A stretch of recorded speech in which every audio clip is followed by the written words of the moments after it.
Hello friends, Akanksha here.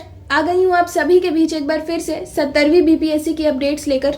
जैसा कि हम सभी को पता है दोस्तों कि कल 15/12/2024 को आयोग ने जिलाधिकारी से रिपोर्ट मांगी थी, जिसमें उन्होंने पूछा था कि बापू सभागार में क्या हुआ, आप उसका रिपोर्ट बना के हमें दीजिए। तो वो 15 को कल ही उन्होंने सबमिट कर दिया और आज 16/12/2024 को उनकी एक मीटिंग थी और अभी मीटिंग चल रही है ना। और जिसमें वो ये निर्णय लेने वाले थे कि री एग्ज़ाम होगा सभी सेंटर्स पे या सिर्फ बापू परीक्षा परिसर में ही री एग्ज़ाम होगा। ठीक है, तो अभी जितनी इनसाइड न्यूज़ आई है वो ये है कि जितने भी बच्चे बापू परीक्षा परिसर में जिन्होंने एग्ज़ाम दिया उनका जो है री एग्ज़ाम होगा, उस सेंटर का 100% री एग्ज़ाम होने वाला है। तो आप लोग रेडी रहिए, जितने भी लोग वहाँ पे थे उनका री एग्ज़ाम होगा और बहुत जल्द होगा, क्योंकि इन्होंने 3 सेट्स में क्वेश्चन पेपर बनवाया है। ठीक, तो अब ये कोई भी दूसरा सेट आपको दे देंगे और बहुत जल्द विदिन 7 डेज मुझे लगता है कि ये पेपर ले सकते हैं आपका। ठीक है, तो बी रेडी फॉर दैट। आपके लिए तो गुड न्यूज़ है कि चलो आपका री एग्ज़ाम हो जाएगा।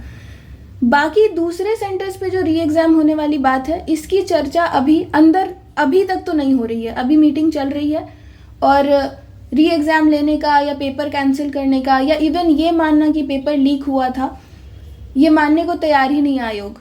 इसके फेवर में आयोग नहीं है, इवन कोई चर्चा चल ही नहीं रही है। वो बस चाहते हैं कि बापू परीक्षा परिसर में जो हंगामा हुआ उनके अकॉर्डिंग वो पेपर लीक भी नहीं था, उनकी कोई गलती भी नहीं थी, उनका कोई मिसमैनेजमेंट भी नहीं था, वो बच्चे ही क्रिमिनल्स थे, उन्होंने हंगामा कर दिया। तो बस वहाँ जितने अभ्यर्थी थे उसका री एग्ज़ाम जल्दी जल्दी में ले लेंगे। और मैं बता दूँ कि इनका रिजल्ट और आपका रिजल्ट, मतलब बाकी जितने सेंटर्स हैं उसका रिजल्ट और बापू परीक्षा परिसर का जो रिजल्ट है वो एक ही दिन आएगा। ठीक ना, मेंस भी एक ही साथ होगा और बहुत जल्दी हो जाएगा। अब सवाल ये उठता है कि जो बापू परीक्षा परिसर वाले जो बच्चे हैं उनके लिए क्या क्वेश्चन पेपर का पैटर्न अलग होगा? नहीं, बिल्कुल भी नहीं, क्योंकि इन्होंने 3 सेट्स पहले से ही प्रिंट करा रखा है। तो पेपर का जो पैटर्न है वो तो सेम होगा, सेम पैटर्न में आएगा, राइट। तो अब आप बताइए कि इनके लिए ये चीज़ कितनी फेवर में हो जाएगी ना, अगर सेम पैटर्न में आएगा और नॉर्मलाइजेशन तो नहीं ही होगा। एज ऑफ नाउ अभी तक ये बात नहीं है। ये है कि इनका कट ऑफ अलग निकाल देंगे, इन बच्चों का जो 12,000 बच्चे वहाँ पे एग्ज़ाम देंगे, अब जितने भी उसमें प्रेजेंट हो उनका जो है रिजल्ट अलग निकाल देंगे और बाकी सेंटर्स की जो कट ऑफ है वो अलग आएगी। तो इनके पास तो बेनिफिट है ना, अभी इनके पास तो बहुत बड़ा बेनिफिट है, क्योंकि ये पेपर का पैटर्न जानते हैं, इनको थोड़ा टाइम मिल जाएगा, फैक्चुअल डेटा आ रहा है, वो आराम से प्रिपेयर किया जा सकता है। तो बाकी लोगों के साथ तो गलत हो जाएगा, राइट। और दूसरी बात ये कि अगर ये नॉर्मलाइजेशन लागू करते हैं फिर भी सबके साथ गलत हो जाएंगी चीज़ें, वो तो बिल्कुल करना ही नहीं है। लेकिन इसके लिए अभी तो कोई क्लैरिटी नहीं है, अभी बैठक चल रही है और शाम तक आपको प्रोबेबली ये सारी चीज़ों पे ही क्लैरिटी मिल जाएगी, क्योंकि री एग्ज़ाम और पेपर कैंसिल की तो कहीं कोई बात नहीं हो रही है। अगर ये कर देते हैं तो मिरेकल होगा, लेकिन आपको पता है कि अभी जो प्रेजेंट चेयरमैन सर हैं और आयोग, वो छात्रों के हितों में तो कोई डिसीजन नहीं ही लेने वाली है। अभी तक हमने ये देख लिया है, हमें पता है कि छात्र हितों की बात होती है, लेकिन ये किसका हित देख रहे हैं ये खुद ही जाने, लेकिन छात्रों के हितों में तो बात नहीं होने वाली है। तो बात अभी इतनी सी है कि बस इतना ही प्रिपरेशन अंदर चल रहा है कि बापू परीक्षा परिसर में जितने बच्चे हैं उनका एग्ज़ाम ये दिलवा दें और फिर जो है दोनों का जल्दी जल्दी कट ऑफ निकलेगा, एक ही डेट में रिजल्ट आएगा। फिर जो है उनका कट ऑफ और बाकी सेंटर्स का जो कट ऑफ है वो सेम टाइम सेम डेट पे निकलेगा और ये काफ़ी जल्दी होंगी चीज़ें। पेपर भी इनका जल्दी होगा और रिजल्ट भी जल्दी आएगा और मेंस की जो परीक्षा है वो सबकी साथ में ही होगी। तो अभी तक जो है इनसाइड न्यूज़ यही है। अब देखिए आगे क्या होता है।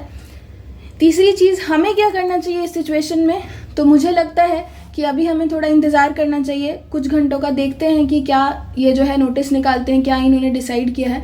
उसके बाद जो भी होगा, जैसा भी होगा, जो भी प्लान आउट करेंगे हम लोग डिस्कस कर लेंगे, है ना। लेकिन अभी तक की जो न्यूज़ है मैं आपको दे चुकी हूँ।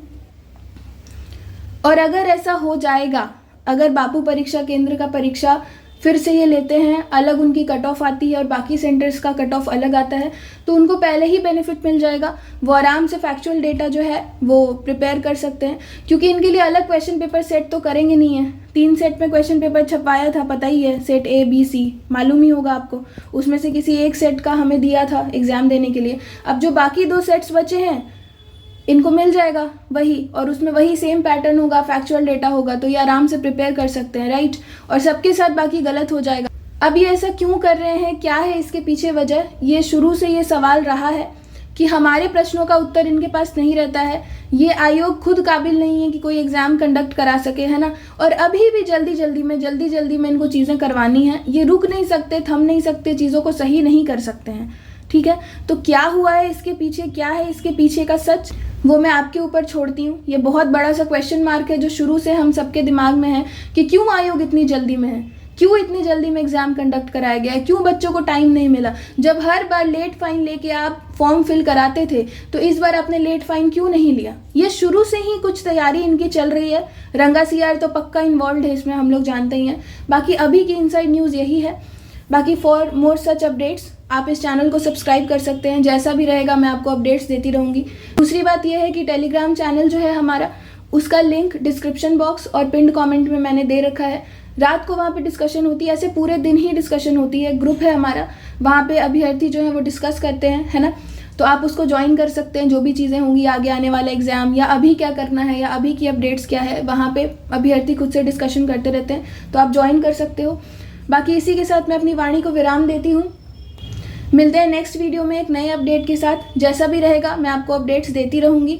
बाकी अगर आपको मेरा कंटेंट अच्छा लगता है, आपको बातें रिलेटेबल लगती हैं, तो काइंडली इस चैनल को सब्सक्राइब करें। अपना खूब सारा ख्याल रखें। मुझे पता है कि हमारे साथ बहुत गलत हो रहा है, पर देखते हैं क्या कर सकते हैं। अभी इंतज़ार करते हैं, आयोग का नोटिस रिलीज़ होगा, उसके बाद प्लान आउट करते हैं कि कैसे क्या करना है आगे। अपना खूब सारा ख्याल रखिए। जय सिया राम, राधे राधे।